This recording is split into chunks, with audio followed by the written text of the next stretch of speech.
반갑습니다. 착한 보험설계사 라이프파트너스 홍창섭 지점장입니다. 오늘 올려드릴 영상의 주제는 보험금 청구하지 마라입니다. 필드에서 보험 영업을 하다 보면 참 안타까운 게 보험금 청구한 이력 때문에 보험 가입하지 못하는 경우가 너무나 많이 있습니다. 이런 얘기 많이 들으셨죠? 보험금 모아놓으면 나중에 처리하기 힘드니까 그때 청구해라. 나중에 받기 힘들다. 그냥 빨리빨리 받아라. 그리고 입원비, 통원비 한도가 25만원, 20만원 금액이 정해져 있다 보니 MRI든지 좀 큰 검사를 할 때는 입원을 해서 검사를 하라는 얘기도 주로 많이 들리고요. 그리고 어차피 통원비 한도가 있으니까 병원에서 단순히 물리치료하면 될 것을 재파 충격기라든지 도수치료 등 비급여 치료를 너무나 좀 쉽게 하기도 하고요. 그래서 사실은 안 해도 되는 치료, 과잉치료를 하는 경우가 너무나 많이 있습니다. 그래서 물론 그때는 좋죠. 바로 사실은 좀 더 많은 좋은 치료를 할 수가 있었고 바로 실비에서 처리가 되니까 참 좋은데요. 시간이 지나서 본인이 당신은 다시는 더 이상 추가 보험을 할 필요가 없다고 생각하셨을지 모르겠지만 어떤 사정이 바뀌어서 좀 더 보험을 하고 싶어졌을 때 그 부분들이 다 문제가 생기게 됩니다. 보험 가입할 때는 알릴 의무라고 해서 3개월 이내, 2년 이내, 또 1년 이내, 최대 5년 이내에 업무 기록에 대한 고지를 하게 되어 있는데요.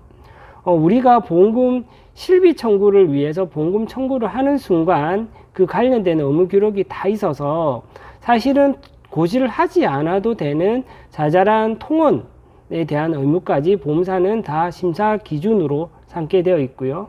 사실은 통원으로 끝났어야 되는 거를 당일 검사로 끝났어야 되는 입원을 하는 경우에는 차트에는 생각보다 높은 질병이 의심이 된다는 수준의 기록이 남아 있을 수가 있어서 내 실제의 몸과 달리 중환자가 되어 있는 경우도 부지기수로 있고요.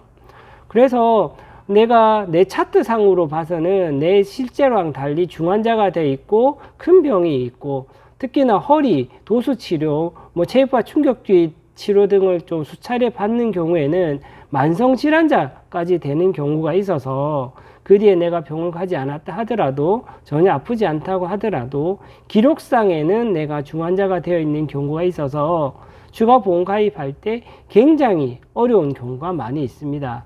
그래서 정말 멀쩡한데 가입이 안 되는 분들이 너무 많이 있어서 안타까운 일이 있어서 제가 오늘 이 영상을 올리게 됐고요. 그래서 실비 청구를 하실 때 방법은 금액이 크지 않는 경우에는 바로 청구하시기보다는 통원 기록을 굳이 보험사에 다 남겨줄 필요가 없으니까 2년, 3년 소멸시효가 있기 때문에 통상 그것보다 시간이 지났다 하더라도 청구했을 때 보험금을 주기도 하니까 적금 넣듯이 당장 치료하시지 마시고 모아서 청구를 하셨으면 좋겠고요. 그리고 굳이 입원을 안 해도 되는 통원의 검사인 경우에는 그냥 그 통원으로 병원비를 부담이 되신다 하시더라도 정상적인 통원으로 검사비 내시고 치료를 하셨으면 좋겠고, 그리고 굳이 실비 처리를 하기 위해서 건강검진으로 대체하면 되는 것을 굳이 실비 처리를 위해서 외래 진료를 통해서 하시는 것도 사실은 좋지가 않습니다. 물론 건강검진도 고지를 하게 되어 있지만 또 보험사에서 보는 기준은 다르기 때문에 정말 아프면 아픈 대로 치료를 하긴 해야 되지만 순리대로 하셨으면 좋겠습니다. 조금 당장 타먹는 게 불편할 수는 있지만 그래도 좀 원지 속는 기분은 있지만 다음에 꼭 무슨 일이 생겼을 때 다음에 더 중요한 보험 가입을 했을 때 내한테 큰 불이익이 올 수도 있기 때문에 순리대로 치료받으시고 작은 보험금 청구는 조금 몰아서 하셨으면 좋겠다는 취지로 영상을 만들게 되었습니다. 오늘 영상은 여기까지고요. 다음엔 좀 더 좋은 영상으로 찾아뵙겠습니다. 감사합니다.